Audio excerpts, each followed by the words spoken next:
চতুর্থ শ্রেণীর গণিত বই নিয়ে ধারাবাহিকভাবে আলোচনা করছি আমরা। এখন তার ধারাবাহিকতায় প্রথম অধ্যায় নিয়ে আলোচনা করব। বইটি খুবই গোছালো, নতুন করেছে, অনেক কিছু এসেছে নতুন করে। আমরা পুরোপুরি জানার চেষ্টা করব কি কি আছে এবং কি কি এখান থেকে আমাদের দেখতে হবে। সংখ্যা ও স্থানীয় মান। আমরা সংখ্যা চিনব, ডিজিট মানে সংখ্যা চিনব, কি কি সংখ্যা, কোনগুলো সংখ্যা কেমন হয় এবং তাদের অবস্থানের উপর তারা কেন আলাদা হয়।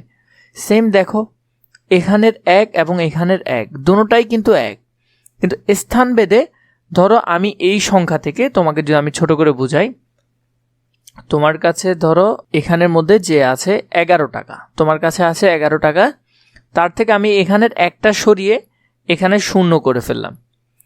তাহলে আগে তোমার কাছে 11 টাকা ছিল, এখন তোমার কাছে 10 টাকা আছে, কিন্তু সামনেরটাও তো এক। যদি এটা সরাই 0 করি তাহলে 0 1, তাহলে এখন তোমার কাছে 1 টাকা আছে। তো এজন্য আশা করি বুঝতে পারছো যে স্থানীয় মানটা কেন গুরুত্বপূর্ণ। কারণ স্থানীয় স্থানের উপর ভিত্তি করে মানগুলো অনেক বড় আকার ধারণ করতে পারে। একটি পরিবেশ বান্ধব গাড়ির মূল্য 3,12,841 টাকা। আমরা কিভাবে এই সংখ্যাটি গণনা করে পড়তে ও লিখতে পারি? তো এখানে বলেছে, এসো আমরা ভেবে দেখি কিভাবে বড় সংখ্যা গণনা করা যায়। আমরা তৃতীয় শ্রেণীর মতোই স্থানীয় মান ব্যবহার করে গণনা করে পড়তে ও লিখতে পারি। চলো আমরা গাড়ির মূল্য পড়ি ও লিখি। আমরা কিভাবে আসলে এটা লিখতে পারি? যেমন আমরা জানি প্রথম সংখ্যাকে বলা হয় একক, পরেরটাকে দশক, এরপরে শতক, হাজার, অযুত, লক্ষ। তো এখানে যে যে ঘরে পড়ে সেই ঘরেরটা আমরা জানি, অযুতের ঘরে সবসময় 2 হয় এবং নিযুত, এখানে যদি আরেকটা ঘর থাকতো তাহলে সেটাও তো নিযুত, তাহলে নিযুতও 2টা ঘর হয়।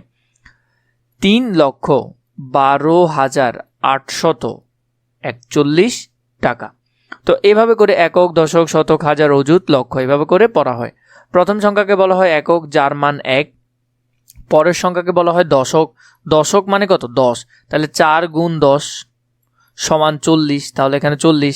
শতক মানে কত? 100, তাহলে 8কে 100 দিয়ে গুণ করলে কত হয়? 800, ওই হিসাবে 800। এবার 2000, এরপর তার এক অযুত, এক অযুত মানে 10,000, তো মোট 12,000, তার মানে 2000, 10,000, মোট 12,000। এরপরেরটা হলো কত?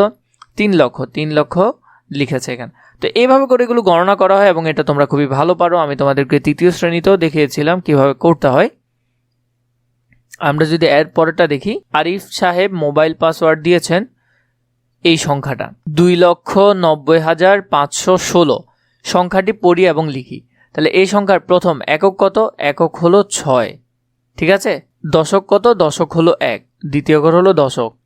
5 হলো শতক, এরপরে হলো যে 0, 0 হলো হাজার এবং 9 হলো অযুত, 2 হলো লক্ষ। 2,90,516। তাহলে এখানের মধ্যে যদি আমরা লিখি 2,90,516, তো এখানে এভাবে করে সুন্দর করে লিখে ফেলা যাবে। তাহলে সংখ্যাটি কথায় লিখলে এই পুরো কথার লেখাটা এখানে বক্সে লিখে ফেললে হবে। বাংলাদেশের একটি জেলার লোকসংখ্যা দেওয়া আছে 31,69,615 জন। সংখ্যাটি আমরা কিভাবে পড়ব? তাহলে সংখ্যাটা পড়ার ক্ষেত্রে আমরা এই বড় সংখ্যাটি আমরা আগের নিয়মে গণনা করতে পারি। প্রথমটাকে বলা হয় একক, পরেরটা দশক, এরপরে হলো শতক, এরপরে হাজার, অযুত, লক্ষ, ঠিক আছে। এরপরে যেটা আছে এটা কিন্তু আমরা তখন পড়ি নাই, এখন আমাদের এটা পড়তে হবে। তাহলে আমরা এটা কিভাবে পড়তে পারি? একক, দশক, শতক, হাজার, অযুত, লক্ষ, নিযুত। তাহলে পরের সংখ্যাটাকে কি বলা হয়? নিযুত। আমাদের নতুন স্থানীয় মানটি হলো নিযুত। 1 নিযুত সমান 10 লক্ষ। 1 নিযুত সমান কত লক্ষ? 10 লক্ষ। তাহলে এই সংখ্যাটা যদি আমরা দেখি, এটাকে আমরা কিভাবে এখানে লিখতে পারি? এখানের মধ্যে প্রথম যে সংখ্যাটা দেওয়া আছে সেটা হলো কত? 5 একক, এককের ঘরে 5 লেখা আছে। 1 দশক, সেম আগের মধ্যে যেমন হয়েছে, যেমন প্রথমটা লক্ষটা লক্ষর মতোই থাকবে, কিন্তু নিযুত, নিযুত মানে 10 লক্ষ। 1 নিযুত মানে 10 লক্ষ, 3 নিযুত মানে 30 লক্ষ, 30 লক্ষ, আর ওইদিকে 1 লক্ষ, 31 লক্ষ। তাহলে এভাবে করে মানগুলো পড়া হয়। তো তাহলে এখানের মধ্যে দেখো, প্রথমে একক কয়টা? 1টা, 2টা, 3টা, 4টা, 5টা, 6টা, তাহলে এখানে হবে 6। তাহলে এখানে 1 আর 1 কত? 10 আর 10 20, তাহলে 20-এর দশকে কত বসবে? 2 বসবে। এরপর এখানে হলো যে কত? এখানে হলো 1 2 3 4টা, তাহলে 400। শততে আমরা কি দেবো 4, আর উপরে তো শত আছে, তার মানে 400। 1 2 3 4, তাহলে 3000, তাহলে 3000।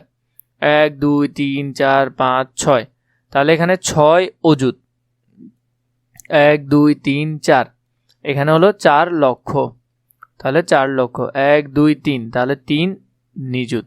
তো এভাবে করে আমরা সংখ্যাটা সুন্দর করে লিখতে পারি। তাহলে এখানের মধ্যে যে সংখ্যাটা দেওয়া ছিল, এখানের মধ্যে যেটি আছে এটি এখানে লিখে ফেলবে 3 4 6 3 4 2 6, এই সংখ্যাটা।